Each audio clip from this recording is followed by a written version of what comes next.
welcome to the Backwoods Gourmet. As you probably could see from that little intro, we're out the garden today. Hey, yeah, up here in Northeast Florida, we got a lot bigger spot. I'm sharing that with my brother. That's on his place up there. And I'm running half of it. He's running half of it. What we picked today came off of his half. I still have not had time to go plant our half of it. But what we have here today, and I went over and gave him a hand, was thinning out the mustard greens and those little baby tender plants like we have down here in the cooler. Oh, are going to be delicious. I've got about 50 quarts, okay? A lot of greens that obviously we can't eat in one sitting. So today I'm going to show you how to cook them and prepare them for the freezer for use later, and they're going to be just as good when they come out of that freezer as they are when you cook them fresh. That's the big trick, so y'all stay tuned.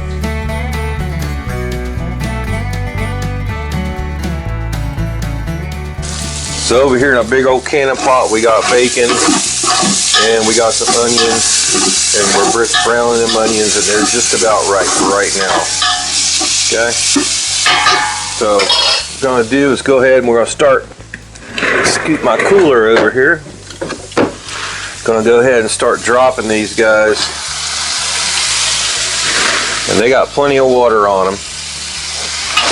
All right, I'm going to start dropping them and just kind of stirring them in there. And as the water cooks out of these guys, they're going to wilt down. We're going to keep doing that a little bit at a time till we have them all in here. It didn't take long for that first couple handfuls to get wilted down. We're just going to keep adding them a couple handfuls at a time. So when I told you we had quite a few, yeah, this I think this is a 44 quart cooler, and we've already got a lot of them in. It was topped off when we started, so this is a lot of greens here. It looks like a lot right here, but once they cook down, it'll be quite a bit smaller. And the pot's going really good, and we're just going to keep putting them in and stirring them down.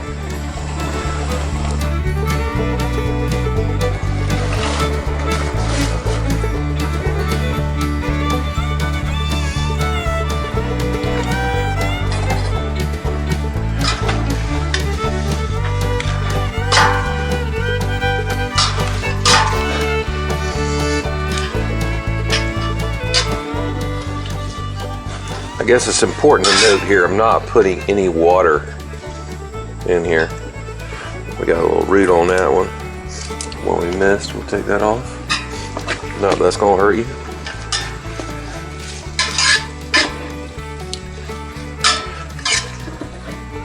So these is usually the best crop of the year is when you thin them out after you plant them by seed, and they all come up pretty thick because their seeds are very small. Come up pretty thick, and you have to thin them down and make them get bigger. You see how easily those wilted down, very much like spinach. All right, let's put some more in.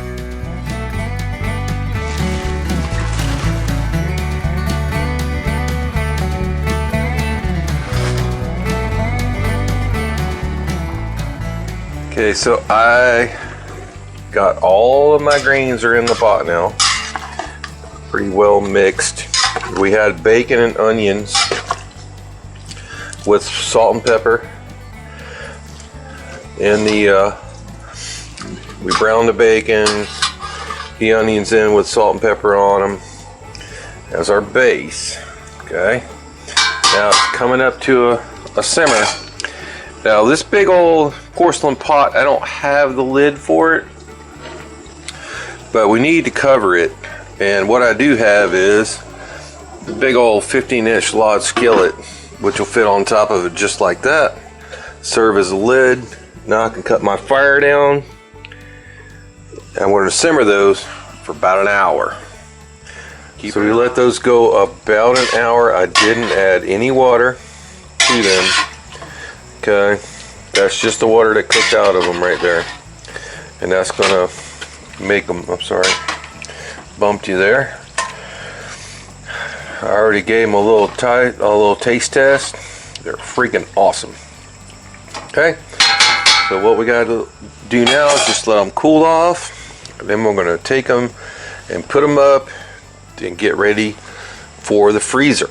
That'll be next, but they need to get completely cooled off before we can do that.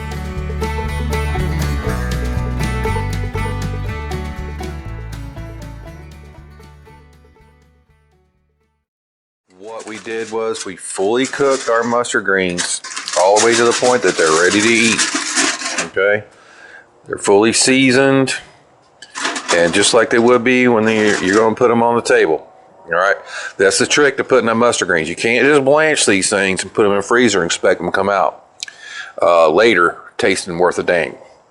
But everybody knows that mustard greens are best when they're left over. So when we cook them that second time after they've been frozen, it's going to be just like they were left over. I guarantee you're going to love them. Okay, so we got that ready, and they fully cooled down now, room temperature, where we can handle them. I got a big hotel pan and a pair of tongs here just to try to help with loading the bags. We got our vacuum saver, food saver right here. That's ready to go. I've got some bags. These bags are already made up, and I'm going to show you real quick how we do them quick and easy using this guy, which is an impulse heat sealer. Try to find the link to this, put it up on my Amazon store. I've had this one for years. It's worked absolutely great the whole time I've had it, but I'll show you real quick. We're going to double seal the bottom of the bag, and it only takes a few seconds with this machine. So I got my settings set here for these type of bags, which on this machine works really good at a 5. I'll center my bag on it. I'm going to press. You'll hear it click. And you'll hear it click off. Raise it up. That is way faster than the food saver. Okay. Here, about 2 seconds for what it takes. The food saver over there to do takes about, I don't know, 10-15 seconds at least, and that's double sealed on the bottom of the bag there. Okay, let's go ahead and put this away, and we'll start packing up our greens.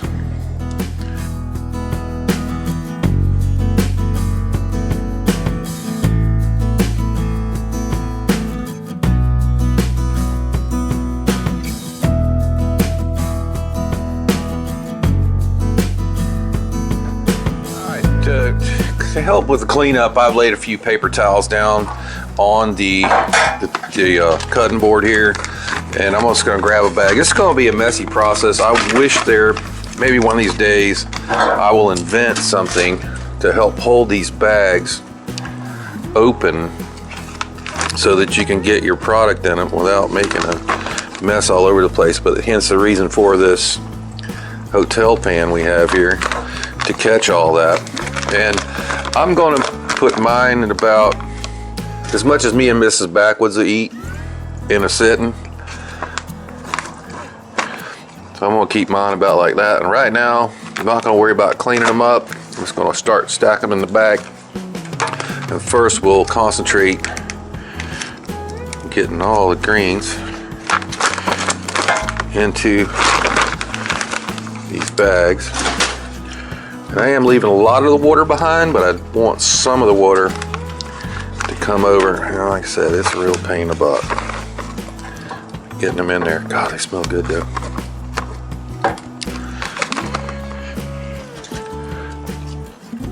You know, they have those devices for your jars and stuff, like a little funnel. I was wondering if anybody knows of any product they make that will help you hold a vacuum bag open while you're trying to put something like this in it. Please leave a comment down below. I will be happy to get it and do a review on it. We'll see how it works. Let everybody else see it.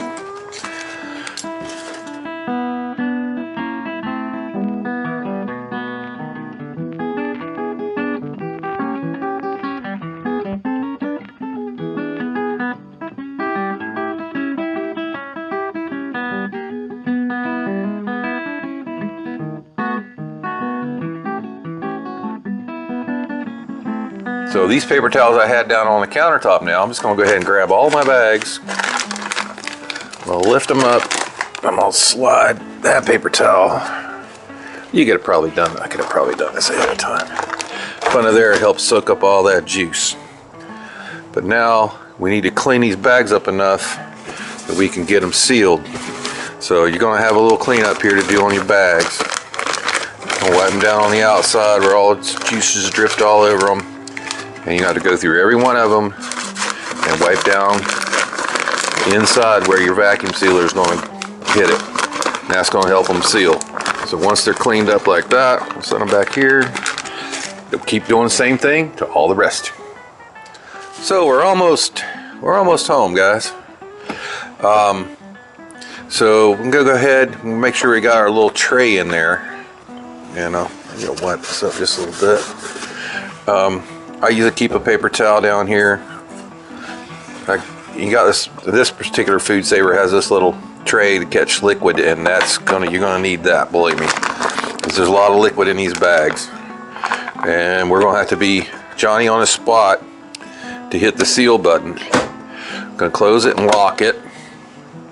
Gonna put it on normal and moist. And I'm gonna hit vacuum and seal, but I'm gonna be Johnny on the spot with that seal button. As soon as I see the liquid run up, I'm gonna hit that seal button. And when you put it on moist, that seal button runs longer because you're gonna have to cook that water out of that seal area. Also, when it comes off of there, I would leave it set for a minute.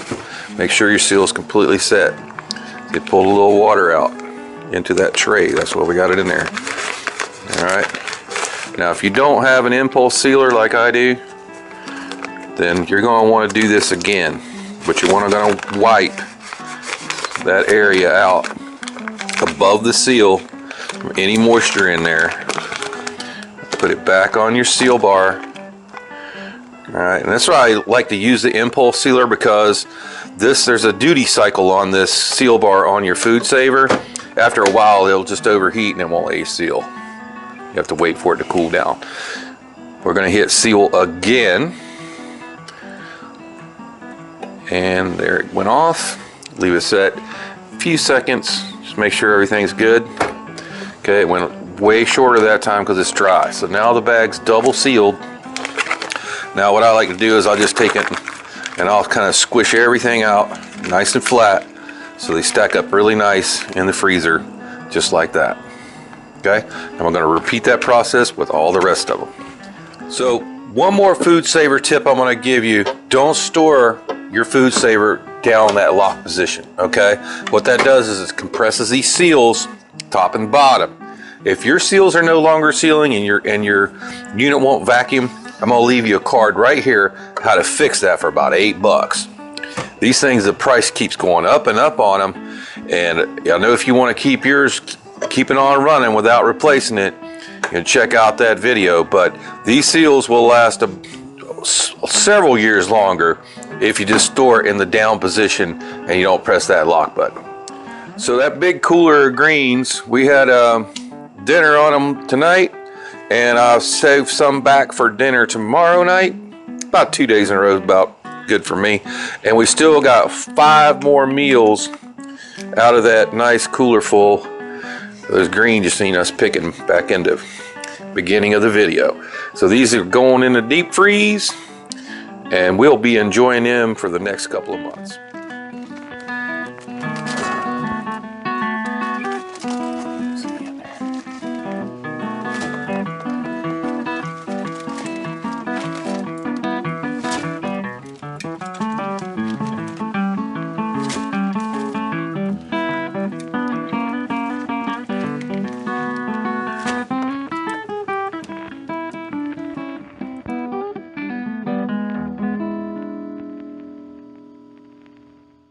If you're brand new to homesteading, hey, this is a great skill to learn, is how to put these things up for yourself. Now this exact process works perfect for all your leafy green veggies, your kale, your collards, your turnips, even spinach, and I'm sure a bunch of other types of leafy green vegetables that don't even grow around here in Florida.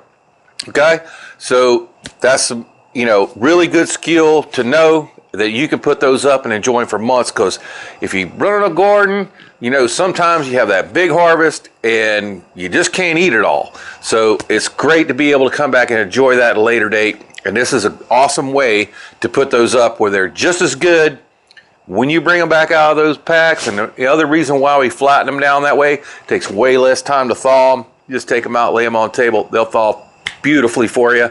So a lot of you other guys maybe haven't done this in quite a while. Might bring back some memories, some stuff that you may have done a long time ago. And we appreciate you guys too. So if you like what we're doing, please smash that like button right down there. Subscribe to our videos. You can do it right here for another great Backwoods Gourmet video. Gonna be right up there. And for a whole playlist of doing something, it's gonna be right over here. That's YouTube's pick. We'll see you next time.